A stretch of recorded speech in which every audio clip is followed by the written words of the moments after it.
Greetings fellow repairers. Well, today I am working more on my BMW F650GS. What I'm planning to do is to remove subframe and the fuel tank, which is the fuel tank in these is this plastic bit that runs along. So there's a few steps to take. You have to disconnect various hoses like the breather hose, the fuel send and return hoses. There's electrical connector there for the fuel pump.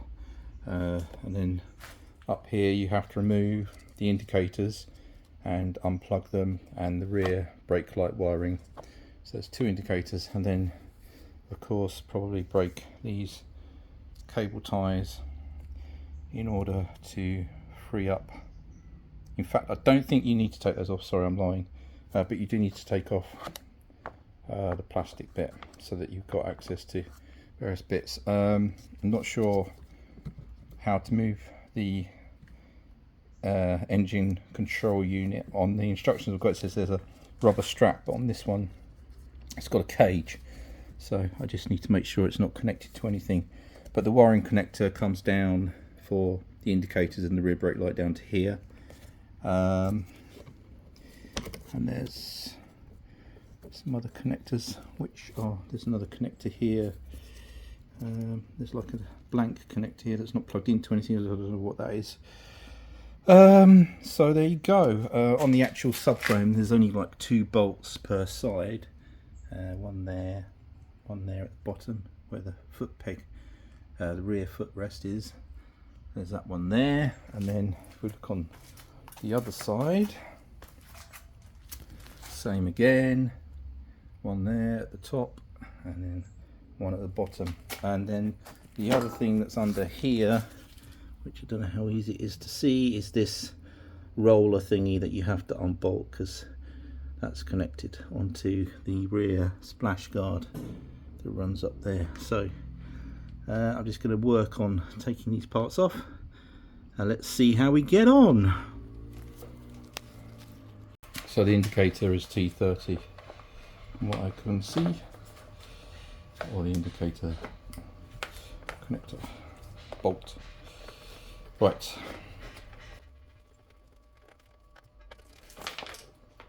Oops. That's clever. So there's a square knot on the other side of that which just fell out, but I found it on the floor. Put those together.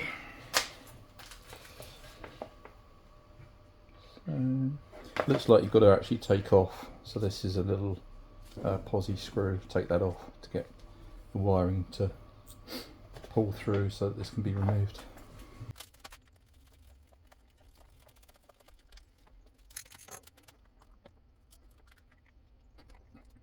Okay, so you've got a couple of just spade connectors on there.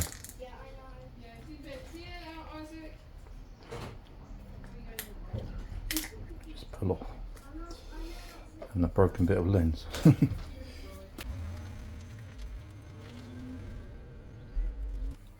then we're just going to repeat on the other side.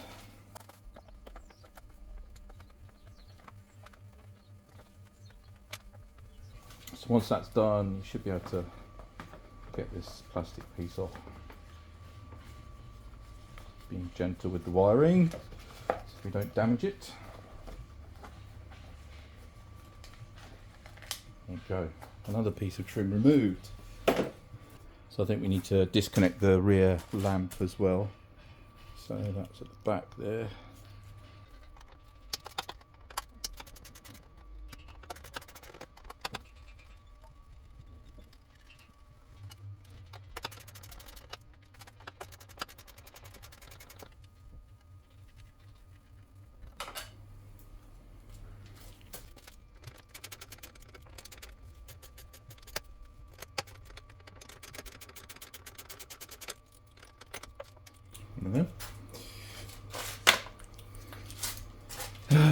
Right, this has got a captured nut or something under it, and it's just started to spin round, so not sure what to do with this one.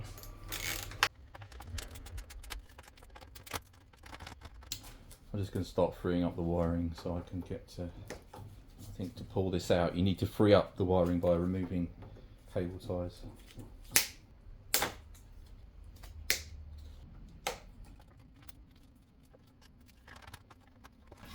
There you go.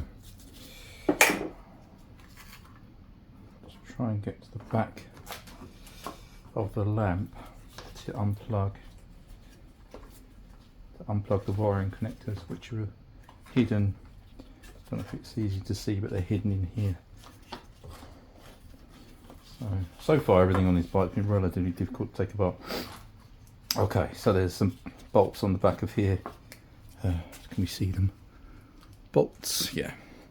So there's bolts here, so there's 3 bolts. These captive thingies, these chimney nuts, whatever they're called, spinning round a bit, so not very helpful. Have to think about them.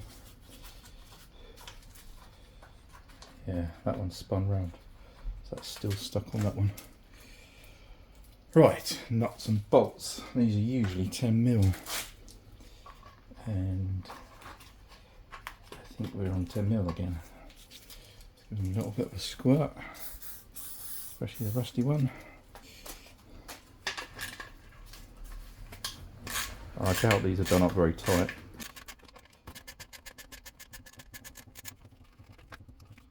This one must get all the dirt flung up into it, all the crud from riding, because that's the only one that's actually rusty. I might have done this round the wrong way, but I assume that once you've done that, you can separate this out, get to the wiring behind it. Slightly awkward design, really.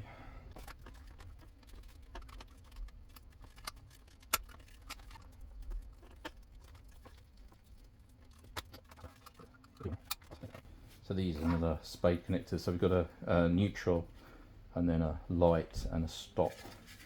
So there's the bulb is one of those dual filament ones. When you get them off, try not to break the wires. Been on a long time. Might get some needle nose pliers. One.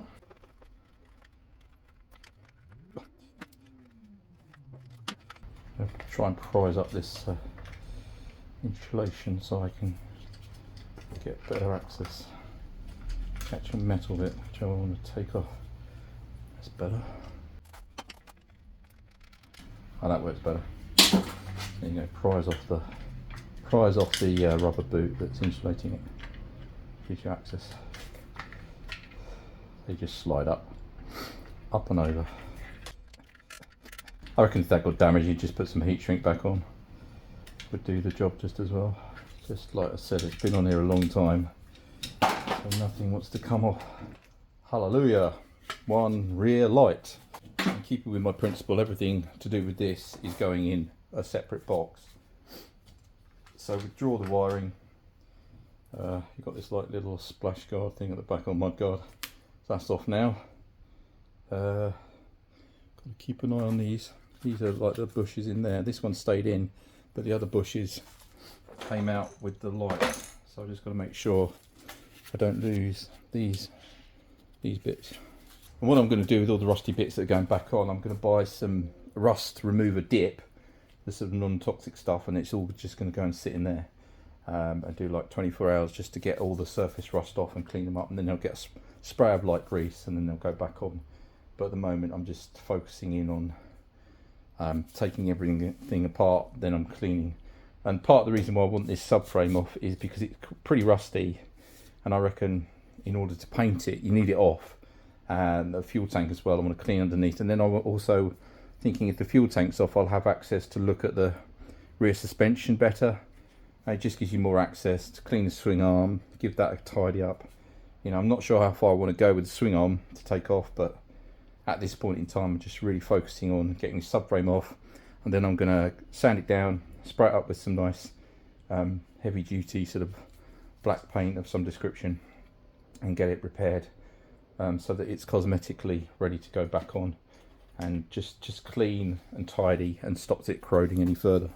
Now we're going to focus in on the connectors to the fuel tank. and work out what to do with this, and just disconnect this one as well. I've also got to clip off the, no actually we don't have to do that. We do need to disconnect the wiring connector for the indicators and brake, which is just plugged in over here, so that just pop off. That's that one. So that's just an open pipe for the breather. Go over there. Then in here, if you pull this up, you can see, I don't know how easy it is again, this just pulls up this rubber cover. But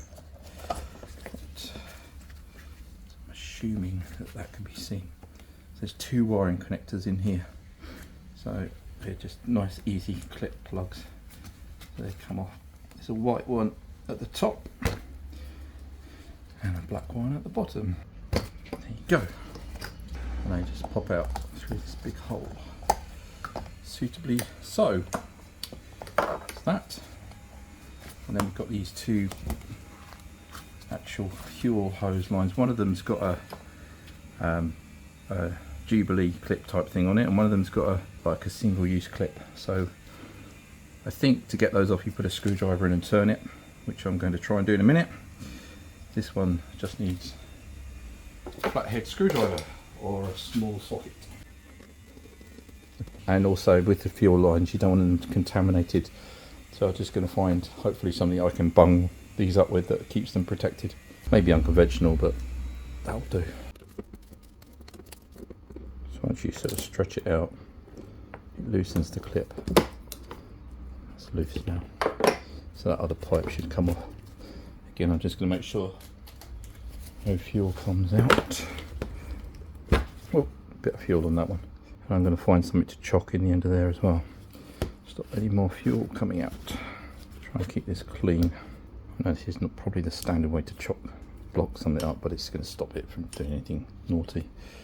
Right, so there's my fuel hoses disconnected, breather disconnected, which might just take away altogether. Push out of here, if it will come out, and I'll put that to one side as well. These are clean. Okay, so the top bits are disconnected. I haven't disconnected this wiring connector yet, so I need to get that off. Go, one connector. Excellent stuff. So that's on there as well, so that will need clipping to stop it coming with it. Just need to work out what to do with the ECU basically. There's also this other connector down here that will need to come off. Get this fella off. That should just be really easy. So if that's out and disconnected, then that's not going to come with it. Although this connector here is connected on. I don't know whether that pulls off. Twist off. Ah, it's one of those. Oh, well, that's clever. All right. So actually, that should have just slid off. All right. I will glue that or do something to it. It's not going to be the end of the world. Right. Mistake number one today. So that's there. So when the tank comes out, that won't go with it. Yeah, more stuff.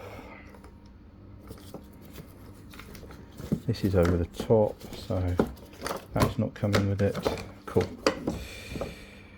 See, I don't know whether you should. I mean, instructions say don't disconnect this. I mean, I'm sure you could and it wouldn't kill it, but for now I'm going to leave that attached. Right, this is a slightly awkward bit, the chain roller thing here. It's not got very good access. I'm not even sure what size that is. But there is on the outside of the tank, there is a hex-headed nut thing. It's a slightly odd angle. There's a cutout in the bottom of the tank. It's a bit awkward to get to. So you're going to need a head, like a Allen head, like a Allen key with one of those variable angle heads on it, the round heads. So I'm just going to turn that a little bit and see if I can get it to turn. So it does turn. and it is coming undone. Just got to keep an eye on what happens. So that's spinning. Okay. Probably the most awkward bit to get to. Covered in chain lube and gunk from the past 20 years. Oh! Okay. Something dropped off. Bit random. So this is what you undo. I can show it clearly enough. It's got like an Allen key head, and then it's sort of threaded, so it undoes. And then I think what's dropped into my tub of stuff is a washer, if you want my honest opinion. And then the actual roller, which is a bit of a pig, get out, but that's got the roller on it and then various washers to space it out correctly. So I'm going to keep that in order and then find the other washer and just screw the end on so that that's together, and then at some point it will get a nice clean up, and maybe some new washers because it is in a bit of a state. But not surprising since it's been under the bike for all that time. And then the other thing I forgot to say was that you need to take off the brake fluid reservoir for the rear brake. So this is nice and rusty. I've already sucked out the brake fluid from it. 10mm, this one. So let's get a new bolt. And then you just let that hang down so it's out of the way. All this is going to get cleaned up, so not being too careful, but see it's nicely corroded around here. So that's going to need a good clean. Then we're left with the actual bolts to take off. Not sure which order to do them in. I might just loosen them up a bit first. I think these are T40s. Right, here's one.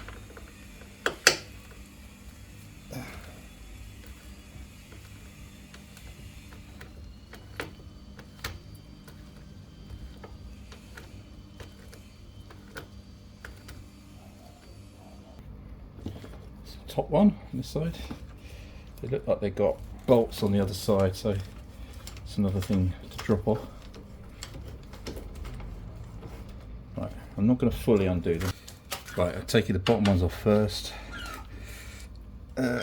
which are actually harder to get undone. When you've got a rusted nut or bolt, you just work them in and out until they come off. You try and take them off when they get stiff, you can snap them. Of course, that unleashes a whole lot of pain. Just got to be patient. Put them in and out, you know, screw them in and out, and in the end, they will come out. Once the rust is sort of broken, just takes a bit of effort. I always find it's good to screw them all the way back in, and then withdraw them out again.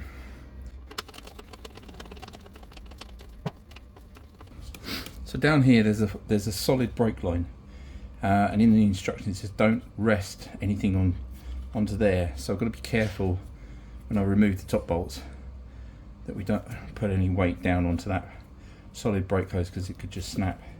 So that runs up, it's running up in here somewhere over the back. And that's another thing I wanted access to, because I need to replace the rear brake pipe because it's corroded. Probably going to get some nicer braided hoses, but just the access that it will give me to have this removed. So it does feel substantially heavy, which I've got to be very careful with. So I'm supposed to be on light duties, so I may have to be quite careful in how I take this off. But let's see. I'm going to get the top nuts out and then play it from there, I think. I did siphon out as much fuel as I can get away with, so there shouldn't be too much fuel left in the tank. It's a bit in the bottom, but just makes it a little bit lighter. And I suppose you've got this steel frame which is relatively going to weigh a few kilos, isn't it, because it's made out of steel. But let's see, I'm soon going to find out. You want my honest truth? So on these top ones, the nut actually comes out. On the bottom ones it seems to be fixed in the frame, but it may not be fixed. But at the moment these are the ones that come out. Right, last one.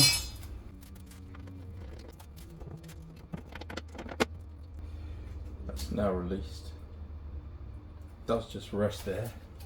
The moment of truth.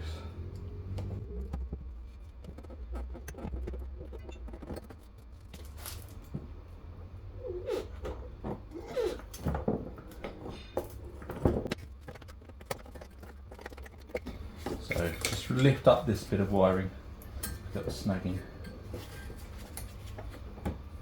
That up the way. That's it. So that was just snagging on there on that piece of wire. Whoa! There she goes. Right, it's a bit impressive. So now we have a rear frame and a tank. I think somehow you can disconnect the tank. Yeah, you unscrew these and then the tank should drop out of the frame, I'm hoping, and then I'll just separate it all. And this mudguard needs to come off as well underneath, so I'm just going to have a quick look at how that works, and then we will get those two bits off and we will have a separated fuel tank and a subframe that can be prepared, rubbed down and painted, which is exactly what I need to do. And the other thing is, now we've got nice access to clean up all this, which is what I wanted. I can see the brake hose down there, see the union on it, the connector, which is really corroded. So that solid pipe runs up over to here and then down to the brake master cylinder. So yeah, it's good. I'm still debating whether I want to take the actual engine out of the frame. It's like, you know, I want to do this job well, but I'm not sure how far I want to go. But at the same time, you know, the more that you can do to tidy it up and make it look pretty, as far as I'm concerned, probably the better. But it just gives you a nice load of access to all this stuff, which is excellent. And like I said, I want to give this a good clean. The old suspension, what do you call it? Suspension strut, which is in here. Make sure that that's sort of generally in good enough condition. I mean, it's going to be a bit corroded just because of where it's been, but it should be all right. There you go. Right, a bit more work to do on the tank and separating the tank and the frame, and then we're done. So these tank connectors are just 24mm. So I'm just going to ease these off with a breaker bar.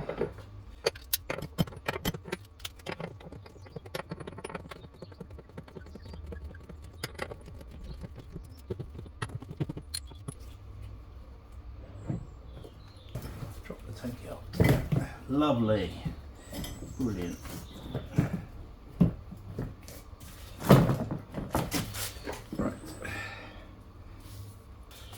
Right, put that somewhere safe. I'll take this offline because these are rusty and it's going to take me a bit of time to sort it out. But you get the idea. Take out this plastic splash guard, mud guard at the back. Remove everything else and you'll have access to the subframe in order to prep it and sand it down, get it ready for painting. There you go. So we've finished and got all the plastic bits off. The rusty Torx nuts and bolts and things that are on there are a little bit of a pig to remove, but I've got them off. I've got my frame now, so this is going to get a nice clean up and it will get restored back to a slightly nicer painted state. I'm glad I took those bolts out when I did, because I don't think they would have come out in the future much longer. And we're going to go hopefully with a stainless rebuild, so we'll be replacing these corroded nuts and bolts with nice stainless ones. So watch this space, more content coming soon, and thank you for watching.